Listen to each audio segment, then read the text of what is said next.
झुमरी गुस्से में बेलन लिए दरवाजे पर खड़ी थी। कम से कम उसने 50 बार तो एक ही बात अपने बच्चों से दोहरा दी थी। आज आने दो तुम्हारे बापू को, इतने बेलन पड़ेंगे ना कि खोपड़िया का चकला बन जाएगा। तुम दोनों क्यों हंस रहे हो? माँ, तुम रोज ऐसे बेलन लेकर एक ही डायलॉग बोलती हो, पर बापू जैसे ही आते हैं तुम सारा गुस्सा भूलकर उन्हें रोटी देने लगती हो।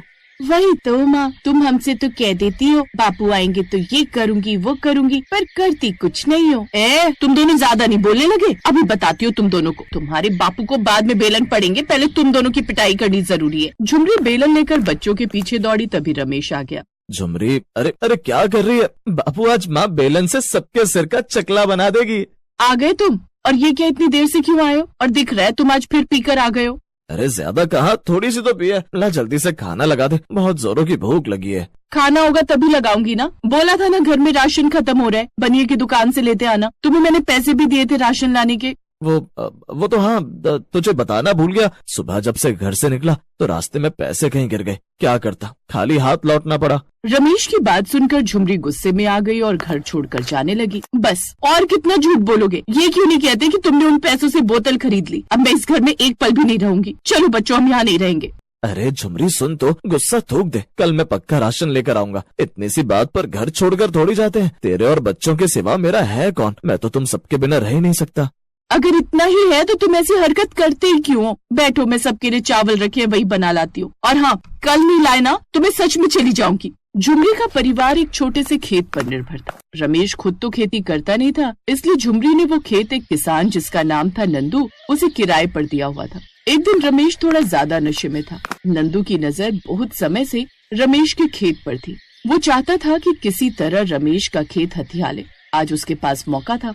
देख रमेश, तू फायदे में रहेगा। 2 बोरी आटा दो और 2-2 बोरी दालें तुझे बंजर खेत के बदले दे रहा हूँ। और वैसे भी तेरे खेत पर कोई अनाज नहीं उगता, मुझे देगा तो तू फायदे में रहेगा। खरीद ले। अब कह तो तू ठीक रहे, राशन तो हमारे काम आ जाएगा, पर ये खेत है ही बेकार। चल ठीक है, मैं तुझे खेत बेच रहा हूँ, ला बदले में आटा और दाल दे दे। नंदू ने 4-5 गांव वालों के सामने ये बात रमेश से बुलवा ली। देखो भाइयों, तुम सब गवाह हो इस बात के कि रमेश अपनी मर्जी से अपना खेत मुझे दे रहा है और बदले में मैं इसे राशन दे रहा हूँ।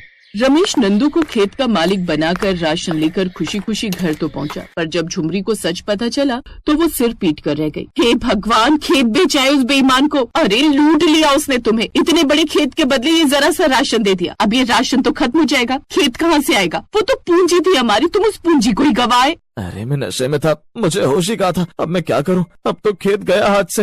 एक खेत का ही सहारा था, वो भी छिन गया। अब क्या ये रोटी दाल बनाकर सड़क पर बैठकर बेचूं? झुमरी गुस्से में राशन के बोरों की तरफ देख रही थी। अनजाने ही उसने अपने मुंह से कुछ ऐसा कह दिया था जिसके बारे में वो दोबारा सोचने लगी। इसका मतलब मैं ऐसा कर सकती हूँ। अब मेरे पास बस एक यही रास्ता है जिससे घर का खर्चा निकल सकता है। खेत तो अब हमारा रहा नहीं, पर ये आटा दाल तो हमारे हैं। शाम को झुमरी बाजार गई और 2 बड़े पतीले और एक तंदूर खरीद लाई। माँ, ये सब किस लिए है? माँ, हमारे घर आज कोई दावत है क्या? बच्चों, ये सब मैं अपने ढाबे के लिए लाई हूँ। ढाबा? माँ, जहाँ खाना मिलता है आपके ढाबे पर भी खाना मिलेगा? हाँ, बिल्कुल ठीक पहचाना। मैं गांव के बाहर वाली सड़क पर एक ढाबा खोल रही हूँ जिसका नाम होगा झुमरी का ढाबा। ये अचानक तेरे दिमाग में कैसा फितूर उठाया झुमरी? तुम जैसे शराबी से तो कुछ होने वाला है नहीं। तुमने तो पहले ही खेत बेचकर सत्यानाश कर दिया। अब कम से कम मुझे कुछ सोचने दो। मैं कुछ बड़ा करना चाहती हूँ। मैं चाहती हूँ मेरे बच्चे खूब पढ़े लिखे, अपने पैरों पर खड़े हो, हमारे पास भी गांव के सेठों की तरह पैसे हो। मैं नहीं चाहती कि हमारी आगे आने वाली जिंदगी गरीबी में बीते, इसलिए मैं हाईवे पर ढाबा खोल रही हूँ। अगर तुम्हें पीने से फुर्सत मिल जाए तो ये सारा राशन ढाबे पर रख जाना। मैंने किराए पर छोटी सी जगह ले ली है, कमाकर किराया भी दे दूंगी। माँ, मैं भी तुम्हारी मदद करूँगा। और मैं भी माँ। झुमरी ने मेहनत की, कुछ पैसों का जुगाड़ किया और गाँव के बाहर हाईवे पर ढाबा खोल लिया। जो राशन खेत बेचकर मिला था वही काम आया।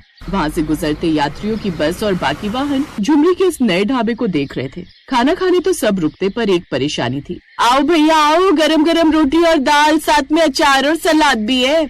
झुमरी, तुम्हारे यहाँ की दाल रोटी तो बहुत स्वाद है, पर एक परेशानी है। तुम यहाँ पर एसी लगवा लो। वो वहाँ सामने बड़े ढाबे पर एसी लगा हुआ है, इसीलिए सभी ग्राहक वहाँ जाते हैं। साहब, अभी नया नया शुरू किया है ना, इतना पैसा नहीं लगा सकती। धीरे धीरे वो भी हो जाएगा। जब रमेश ने देखा कि झुमरी बच्चों के साथ अकेली मेहनत कर रही है तो वो भी अब कभी कभी ढाबे पर बैठने लगा। पर अभी भी झुमरी का ढाबा हाईवे के बाकी ढाबों से कम चल रहा था। एक दोपहर झुमरी ढाबे पर ग्राहकों को खाना दे रही थी। तभी एक आदमी अपनी पत्नी के लिए, जो कि माँ बनने वाली थी, सड़क पर मदद बुलाने लगा। किसी भी ढाबे वाले ने आगे बढ़कर उस आदमी की मदद नहीं की। सब अपने ग्राहकों को देखते रहे।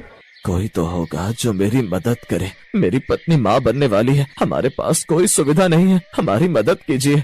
झुमरी की नजर मदद के लिए पुकारते उस आदमी पर गई। सुनो जी, तुम ढाबा संभालो, मैं अब भी आती हूँ। झुमरी क्यों किसी के फटे में टांग अड़ा रही है? अपना ढाबा देख।